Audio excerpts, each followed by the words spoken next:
O que eu mais precisava, Deus me deu. Foi uma família em Cristo.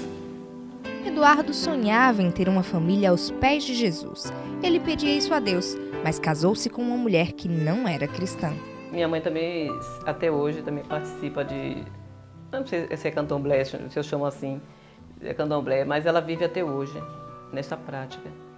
E eu vivi dentro disso aí, entendeu?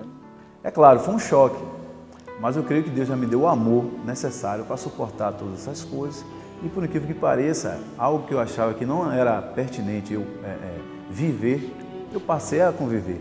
Da mesma forma que eu vivo o cristianismo, eu vivi aquilo como se fosse uma realidade, né, dos princípios de Deus, e na realidade não era. É por isso que eu creio que a luz de Jesus, ela tem que brilhar no mundo aí afora. Mas Jesus precisa de tochas, né, tochas acesas. E nós, os cristãos, precisamos ser essas tochas no nome de Jesus, para iluminar os caminhos daqueles que realmente estão, né, cegos espirituais.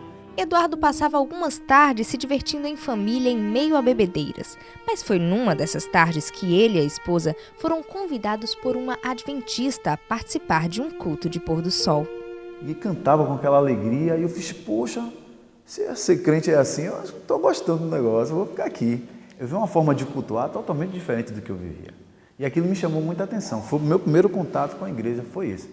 Eu me lembro que eu tirei uma promessa e estava escrito assim, era João 3,16, né? E Deus amou o mundo de tal maneira que deu seu Filho unigênito para que todo aquele que nele crê não pereça, mas tenha o quê? Vida eterna. E eu tinha medo da morte. Então aquilo para mim foi sensacional, essa passagem da Bíblia. Porque o medo em si é por desconhecer a morte. Como o que era a morte? Não tinha noção. E quando você conhece Jesus, conhece a igreja, você conhece a vida. Quando eu saí daquele culto, já saí com a certeza e uma Bíblia na mão de que eu seria cristão. Na época foi um choque para mim, né? Porque eu acreditava em outras coisas, né? Vivia naquele mundo e, poxa, eu ficava assim pensando, poxa, e agora? Com o decorrer do tempo, surgiu a oportunidade de tomar o estudo numa classe bíblica aqui mesmo na igreja, mas mesmo assim ainda não tinha tomado a decisão. Nesse período que eu conheci o Evangelho, a gente teve algumas experiências espirituais, assim, do tipo, quando você tem uma necessidade, você faz algum tipo de trabalho, né, que chama de trabalho, né? E, por incrível que pareça, eu pedi um sinal a Deus, Deus, se tudo isso que eu estou fazendo faz parte daquilo que o Senhor tem de plano para mim, o Senhor aprova, vai dar certo. Se não, por favor, me mostre que esse não é o caminho. E Deus mostrou. Eduardo foi surpreendido pela irmã durante a prática daquele trabalho. O que ele sentiu? Fiquei muito envergonhado, né? Pedi respostas a Deus.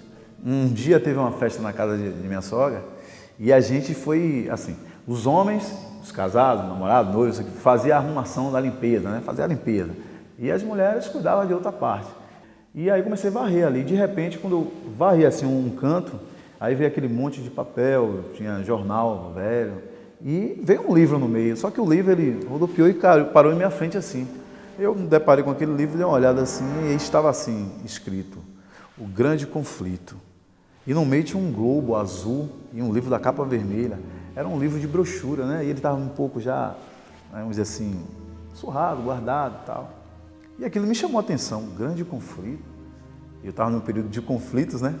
Eu peguei o livro, por que pareça, eu sentei e aí comecei a manusear o livro, observar. Mas eu observei logo na contracapa que tinha escrito assim, Lembrança da Igreja Central. Lembrança? Alguém ganhou esse livro e deixou aqui, Igreja Central. E aí comecei a ler algumas coisas e me chamou a atenção, né? Se eu já tinha, assim, a informação do sábado de que é algo verídico, que é algo muito forte na minha vida, o grande conflito com a revelação de que muitos sofreram, muitos foram perseguidos devido à adoração, me fortalecia mais ainda. Fiz, poxa, essa é a igreja verdadeira. Este é o povo que realmente Deus tem chamado. Me convidaram para um culto na JA, a igreja adventista de Itapajipe. Foi aí que o Espírito Santo tocou, né? Um louvor, no momento que foi tocado lá, eu fiquei muito emocionada, comecei a chorar, chorei muito. E foi aí que eu parei para pensar e decidi tomar estudo. Então aquilo foi sensacional quando minha esposa me disse no mês de agosto de que ela iria se batizar comigo. Imagine você ter a pessoa que você ama do seu lado, se batizando no mesmo dia que você, e grávida.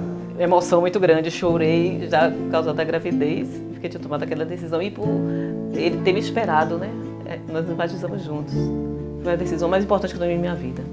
Eu sou ancião dessa igreja com, poxa, um maior orgulho. E Deus me resgatou das trevas para a verdadeira luz. E eu acho que hoje não é justo que eu fique retendo essas bênçãos na minha vida. Fez a diferença na minha vida, com certeza vai fazer na vida de outras pessoas. E com certeza esse livro, A Grande Esperança, é a esperança para um mundo melhor. Participe da campanha Grande Esperança.